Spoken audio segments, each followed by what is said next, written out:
gira con la croce in bella vista, colpisce il prete l'ateo e il fatalista, ci fa sentire dei di conoscenza e ogni nostra convinzione è come scienza.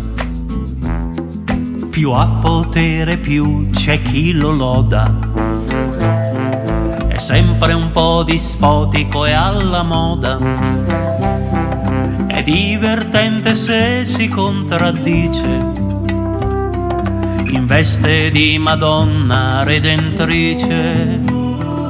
L'antagonista lui non è una novità, lo conosciamo ormai da 2 millenni fa.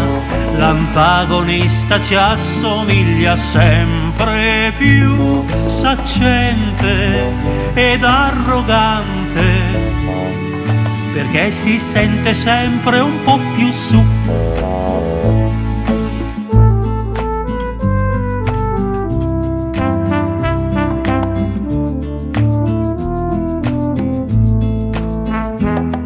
Ha gli occhi sempre aperti e seducenti, esperto di magia e di sentimenti.